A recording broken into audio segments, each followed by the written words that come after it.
बच्चों kinetic friction का revision कब चल रहा था अपना, उसमें काइनेटिक हो चुका था। आज हम लोग स्टैटिक स्टार्ट करते हैं। तो थोड़ा सा क्विक रिवीजन टाइप का देख लेते हैं स्टैटिक में। जैसे अपना स्टैटिक में रिवीजन की ही बात चल रही थी, तो रिवीजन में जैसे बात करें हम कि स्टैटिक फ्रिक्शन, तो सबसे पहले तो कब लगेगा, acts when there is no relative motion। जब कोई भी रिलेटिव मोशन ना हो तब स्टैटिक फ्रिक्शन लगेगा। मतलब बोला जाए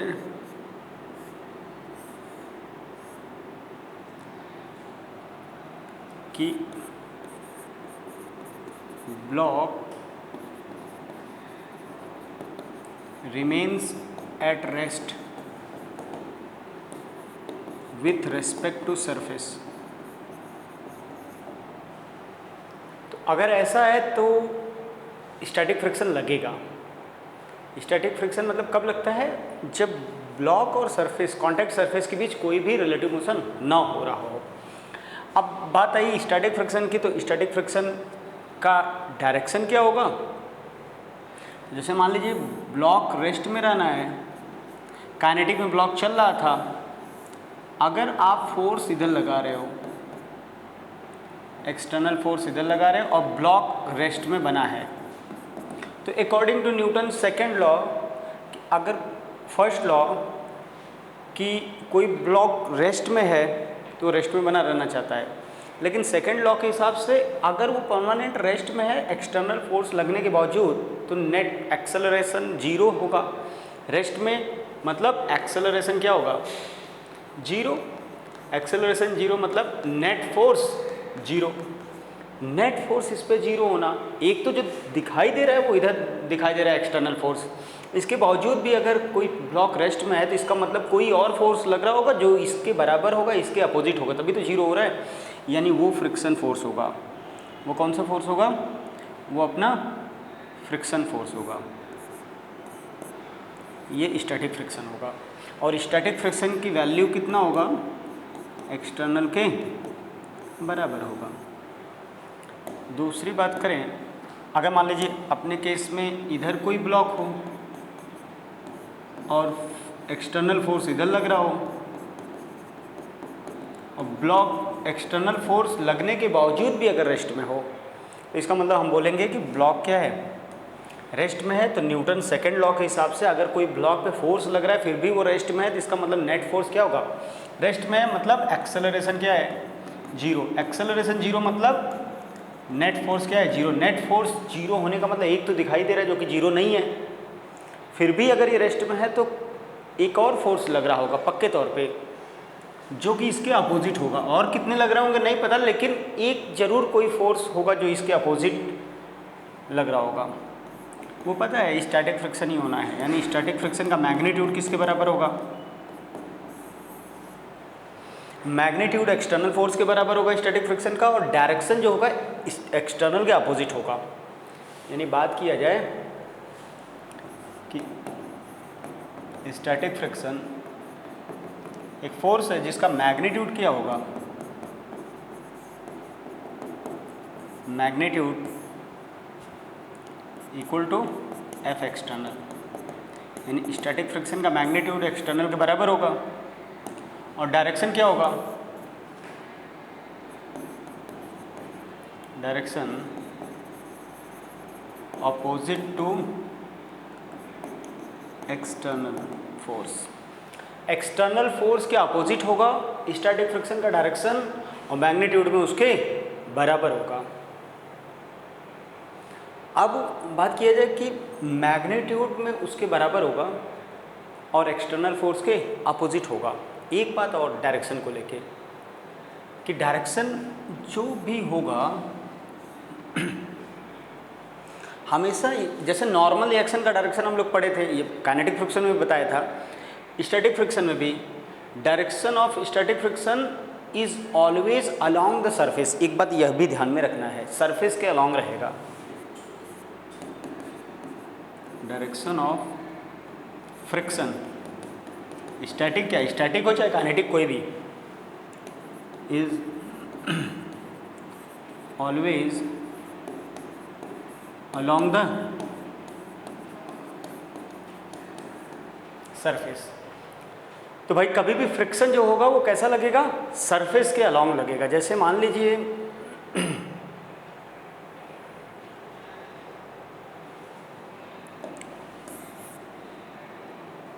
कि ब्लॉक अगर हॉरिजॉन्टल सरफेस पे रखा है तो फ्रिक्शन किधर लगेगा, फोर्स इधर लग रहा है। तो ब्लॉक अगर वर्टिकल सरफेस पे रखा हो, ब्लॉक अगर इंक्लाइंड सरफेस पे रखा हो, कैसा भी केस हो, हर एक केस में फ्रिक्शन फोर्स का डायरेक्शन क्या होगा, ऑपोजिट टू एक्सटर्नल फोर्स, साथ में along the surface. Opposite to mg लग रहा है, एक्सटर्नल फोर्स साथ में अलोंग द सरफेस। क्या होगा, ऑपोजिट टू एक्सटर्नल, इधर mg है, अलोंग द सरफेस। तो याद रखने वाली बात यह है, mg साइन थीटा लगेगा कि बात फ्रिक्शन किधर लगता है, हमेशा अलोंग द सरफेस, और डायरेक्शन क्या होगा, opposite to the external force. इतनी बात समझ में आई कि मैग्नीट्यूड एक्सटर्नल के बराबर होगा फ्रिक्शन का, डायरेक्शन एक्सटर्नल के अपोजिट होगा और अलोंग द सरफेस होगा। इतनी बात अपने को समझ में आई। आगे बात करते हैं मैक्सिमम वैल्यू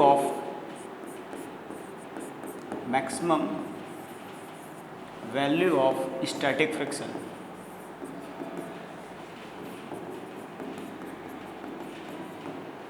अगला पॉइंट, जैसे पहला पॉइंट जो हम लोगों ने देखा, दो बातें, स्टैटिक फ्रिक्शन कब लगेगा, पहला पॉइंट कब लगेगा और क्या डायरेक्शन होगा, क्या मैग्नीट्यूड होगा। कब लगेगा, जब ब्लॉक रेस्ट में कोई रिलेटिव मोशन ना हो, और क्या मैग्नीट्यूड होगा, एक्सटर्नल के बराबर होगा, क्या डायरेक्शन होगा, एक्सटर्नल के अपोजिट होगा, और अलोंग द सरफेस होगा। इतनी बात हम लोगों ने देखा। अब ये एक्सटर्नल कितना लग रहा है उसके हिसाब से लगेगा, यानी जो मैक्सिमम वैल्यू स्टैटिक फ्रिक्शन का लग सकता है, जैसे कोई ब्लॉक इधर रखा हो, एक्सटर्नल फोर्स आप वेरिएबल हो, मतलब इंक्रीजिंग नेचर का हो, तो फ्रिक्शन फोर्स जो होगा वो भी इंक्रीज होगा, और फ्रिक्शन की मैक्सिमम वैल्यू जो होगा that is proportional to normal reaction. और मैक्सिमम स्टैटिक फ्रिक्शन जो हो सकता है वो μs इंटू n होता है। कभी भी स्टैटिक फ्रिक्शन की मैक्सिमम वैल्यू इससे ज़्यादा नहीं हो सकती। इसी को हम लोग एक नाम और भी देते हैं, लिमिटिंग फ्रिक्शन। कौन सी बात, लिमिटिंग फ्रिक्शन।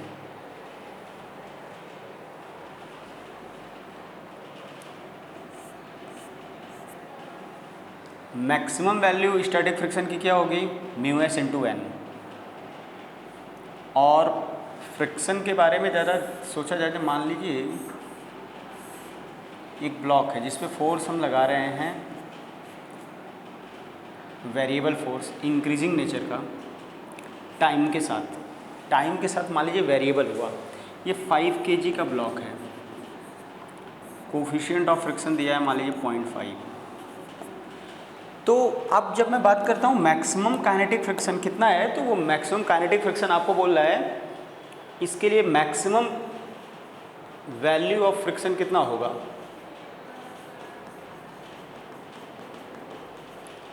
ये होता है μs इंटू n। μs 0.5 दिया है, n की वैल्यू नॉर्मल रिएक्शन 50, क्योंकि mg के बराबर होगा, तो 25 न्यूटन आ जाएगा।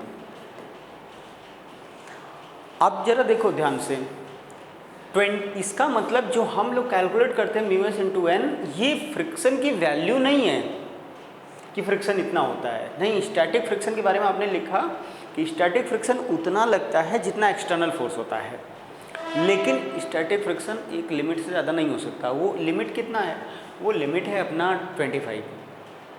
जैसे यहाँ पे limiting friction μs into N, मतलब स्टैटिक फ्रिक्शन इससे ज़्यादा कभी नहीं जा सकता।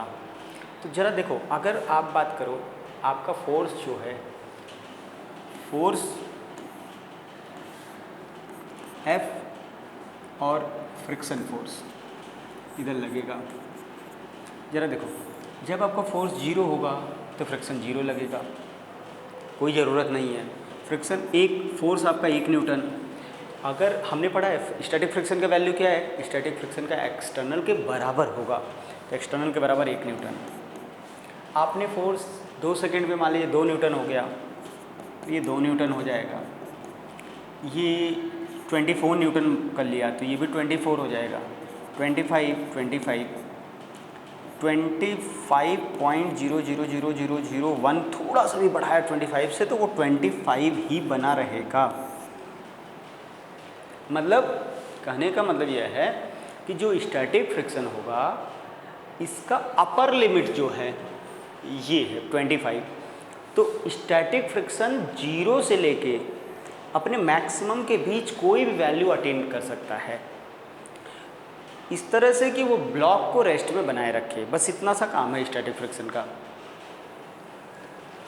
जरा देखो, स्टैटिक फ्रिक्शन इसका मतलब यह है कि अगला बात करें तो स्टैटिक फ्रिक्शन Fs जिसकी वैल्यू, तीसरा पॉइंट, 0 से लेके μs इंटू n के रेंज में रहेगा, कुछ भी हो सकता है, ठीक है। 0 से लेके यहाँ तक कोई वैल्यू अटेन कर सकता है जिससे कि ब्लॉक रेस्ट में बना रहे। आपका ये एक्सटर्नल फोर्स लगाओ और उसको वेरी कराओ तो स्टैटिक फ्रिक्शन की वैल्यू अपने आप को 0 से μs इंटू n के बीच में कोई भी अटेन कर सकता है, इस तरह से कि इसके बराबर बना रहे, यानी ब्लॉक को रोकना इसका टारगेट है। तो यानी इस बेसिस पे हम बोल सकते हैं static friction is a self adjusting force.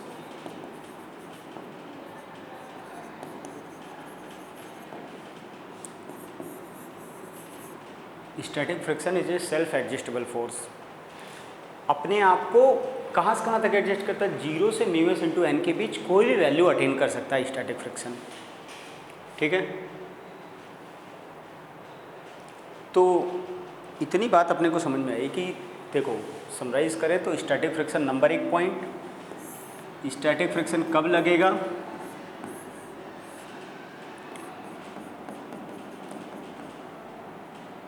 कब लगेगा, तो तब लगेगा जब ब्लॉक रेस्ट में रहे, ठीक। एक्सटर्नल फोर्स लगने के बावजूद भी रेस्ट में बना हुआ है। किधर लगेगा, तो उधर लगेगा, इस डायरेक्शन में लगेगा जिससे कि ब्लॉक रेस्ट में बना रहे। कब लगेगा, किधर लगेगा, कब लगेगा जब ब्लॉक रेस्ट में रहे, पहली बात। किधर लगेगा, एक्सटर्नल के अपोजिट लगेगा। कितना लगेगा, एक्सटर्नल के बराबर होगा। लेकिन ये कब तक बराबर होगा, कब तक बराबर होगा, तो तब तक बराबर होगा until F external is greater than μs into n। जब तक external force μs into N से ज़्यादा ना हो, मतलब ये इसके बराबर तब तक रहेगा जब तक ये वैल्यू इससे ज़्यादा ना हो, तब तक ये इसके बराबर रहेगा। यानी स्टैटिक मैक्सिमम कहाँ तक लग सकता है, मैक्सिमम वैल्यू इसकी जो होगी, मैक्सिमम वैल्यू वो μs into N. Generally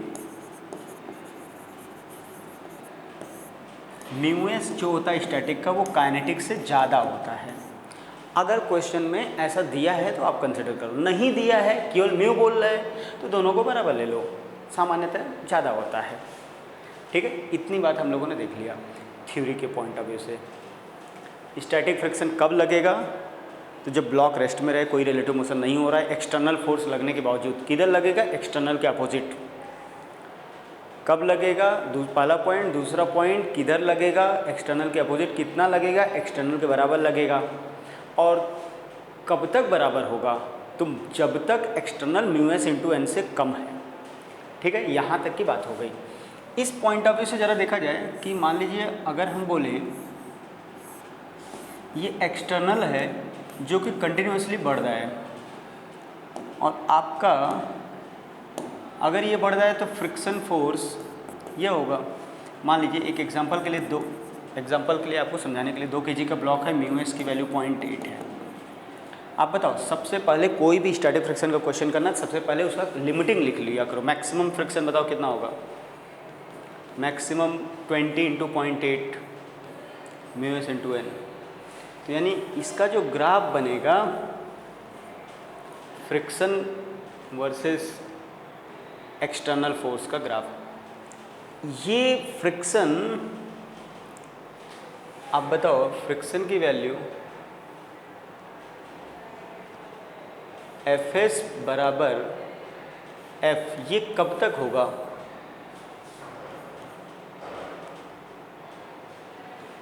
if F less than 16, external की वैल्यू लिमिटिंग से जब तक कम रहेगा तब तक उसके बराबर रहेगा। उससे ज़्यादा हो जाएगा तो उसके रेंज से बाहर चला जाएगा तो कोई बात नहीं, तब तो रिलेटिव मोशन ही शुरू हो जाएगा, तब काइनेटिक आ जाएगा। और जब तक ये दोनों बराबर हैं तो graph y equal to X line. उसके बाद जैसे ही इससे बराबर आ जाता है, 16 के बराबर आ जाएगा, 16 यानी μs इंटू एन, 16 यानी μs इंटू एन के बराबर जब आ जाएगा तो वहाँ से क्या होता है, स्टैटिक फ्रिक्शन जो होता है वो कम हो जाता है, काइनेटिक आता है μk इंटू एन, यानी उसका थोड़ा सा कम होता है, बाकी कांस्टेंट हो जाता है। ये स्टैटिक फ्रिक्शन है, फिर उसके बाद में काइनेटिक शुरू हो जाता है। यहाँ तक पूरी थ्योरी की बात रही स्टैटिक की। ठीक है बच्चों।